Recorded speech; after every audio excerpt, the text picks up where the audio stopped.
ఓం ఆదిపరాశక్తి దేవ్యే నమః. పరీక్షిత్ మహారాజు గురించి తెలుసుకుందాం. పరీక్షిత్ వేట కోసం అడవికి వెళ్ళి అలిసిపోయి దాహం తీర్చమని మునిని అడిగాడు. ధ్యాన నిష్టలో ఉన్న ముని తన దాహం తీర్చలేదన్న కోపంతో ప్రక్కనే ఉన్న సచ్చిన పామును తీసి ఆ ముని మెడలో వేసి పరీక్షిత్ వెళ్ళిపోయాడు. మహర్షి కొడుకు అది చూసి తండ్రి మెడలో పాముని వేసిన వాడు 7వ నాటి రాత్రి పాము కాడు చేతనే మరణిస్తాడని శాపం పెట్టాడు. విషయం తెలిసిన పరీక్షిత్తు శాపం అనివార్యమైన తనని రక్షించుకునే ఉపాయాలు చెప్పమని అడిగాడు. మరణం అనేది ఏ విధంగానైనా అనివార్యమైనదే అయినప్పటికీ అది వచ్చే వరకు తప్పించుకునే ప్రయత్నం చేయాల్సిందే అంటుంది శాస్త్రం. అందువల్ల పరీక్షిత్తు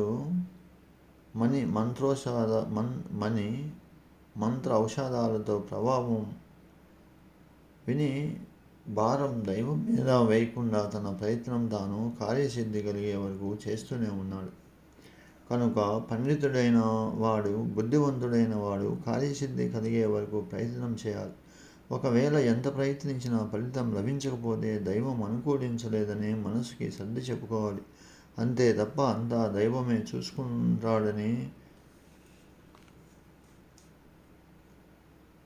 కాళ్ళు చాచుకొని ఏ ప్రయత్నం చేయకుండా ఉండకూడదు.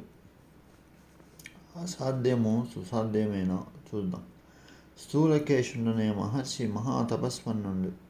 మేనక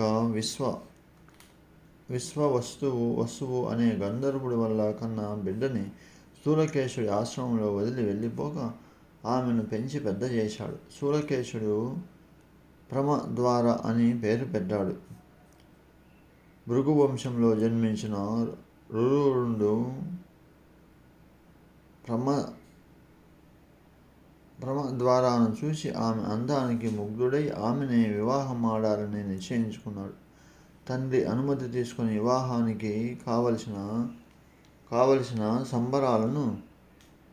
సంబరాలను సమకూర్చుకోవడానికి తండ్రిని వెంట పెట్టుకుని రురుడు అడవిలోకి వెళ్ళాడు.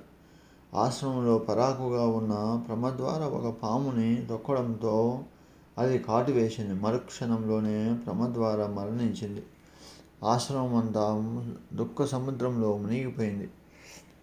ప్రమద్వార మరణం చూసి పెంచిన ప్రేమ మరి గొప్పదైనందువలన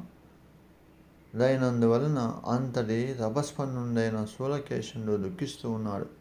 విషయం తెలుసుకున్న రురుడు ఆశ్రమానికి వచ్చి నేలపై నిశ్చేష్టగా పడి ఉన్న ప్రమద్వారాను చూసి ముఖంలో కల తప్పలేదని ఎట్లాగైనా ఆమెను బ్రతికించుకోవాలని నిర్ణయించుకున్నాడు. అందరినీ వదిలి దూరంగా వచ్చి బోరున విలపించాడు.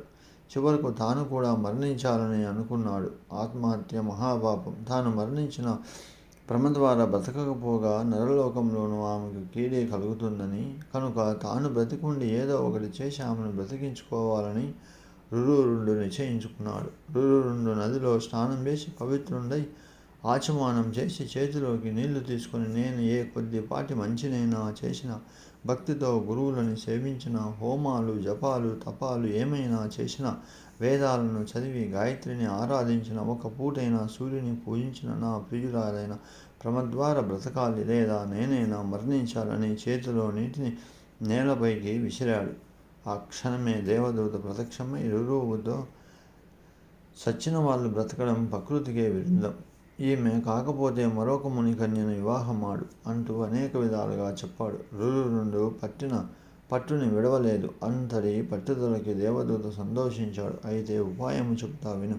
నీ ఆయుర్దయంలో సగం ఇచ్చినట్లయితే ఈమె బతుకుతుంది అని చెప్పాడు. రురుడికి వెంటనే రురువు తన ఆయుర్దయంలో సగము ప్రమద్వారాకి దారపోశాడు. విశ్వవసువు యముడి దగ్గరికి వెళ్ళాడు. పుత్రికను బతికించమని రురుడి ఆయుర్దయ త్యాగము విశ్వవసువు ప్రార్థన కలిగి ప్రమద్వారాను బ్రతికించాయి. ఇద్దరు వివాహమాడి హాయిగా కాలం గడిపారు. మంత్రశక్తికి మించినది లేదు. తద్వారా సాధించలేనిది లేదు. మంత్రాలకు చింతకాయలు రాలుతాయా అంటారు కొందరు.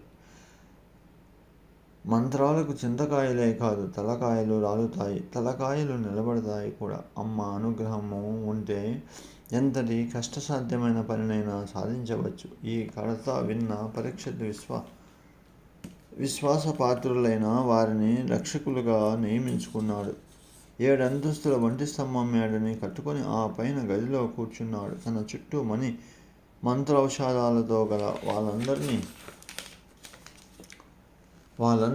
నియమించుకున్నాడు. పరీక్షిత్తు ఏమైనా సరే రక్షించాలనుకున్న కశ్యపుడే బ్రాహ్మణుడి ధ్యానంలో పరీక్షిత్తు స్థితిని తెలుసుకొని ధనం తీసుకొని పక్కకి తప్పుకున్నాడు. తక్షకుడు వెళ్ళిపోయిన వాళ్ళందరి గురించి విన్న ఈ పరీక్షిత్తు మృత్యువు నుండి తనని తప్పించుకోవాలనుకోవడం ఎంతటి మూర్ఖత్వము!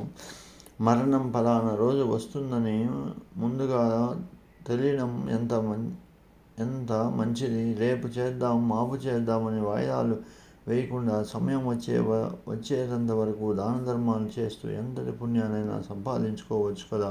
ధర్మకార్యాలు చేస్తే ఆయుర్దాయం పెరుగుతుంది, వ్యాధులు తగ్గుతాయి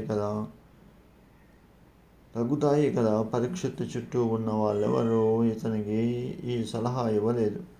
అది అతడి దురదృష్టం. విధి బలీయమైనది అనుకుంటూ తోటిపాములనే తపస్సులుగా మార్చి వారి చేతికి కొన్ని పండ్లు ఇచ్చి తాను ఒక చిన్న పురుగుగా మారి పండ్లలో దూరి పరీక్షిత్తు దగ్గరకు వెళ్ళాడు తక్షకుడు. సేవకుల ద్వారా తపస్సులు తెచ్చిన పండ్లను లోపలికి తెప్పించుకొని రేపు దర్శనం చేసుకుంటున్నానని నమస్కారాలని పరీక్షిత్తు తెలియజెప్పాడు. తాపసులకు అందరికీ తలా ఒక పండు ఇచ్చి తానొకటి వలిచాడు. పండులో నుంచి బయటకు వచ్చిన పురుగు పరీక్షిత్తును కాటేసింది. తల్లి దయ ఉంటే ప్రమద్వారలాగా మరణించినా బ్రతకవచ్చు. తల్లి దయ తప్పితే పరీక్షిత్తులాగా పిలిచి మరణం తెచ్చుకోవచ్చు. ఏది ఏమైనా చివరి క్షణం వరకు ప్రయత్నం మానకూడదు.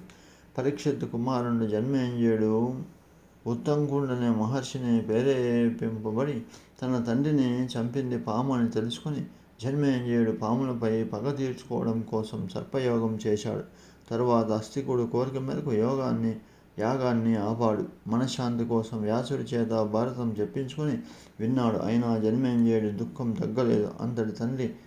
అంతటి తండ్రి సద్దతిని లభించలేదు. అప్పుడు వ్యాసుడు దేవికి ఆలయం కట్టించమని దేవి భాగవతాన్ని చెబుతాను వినమని చెప్పాడు. దేవి యజ్ఞం చేయమని ఆదేశించాడు. తరువాత దేవి యజ్ఞం చేసి ఆలయం కట్టించి పుణ్యం గడించాడు. ఓం ఆది పరాశక్తి దేవియే నమః.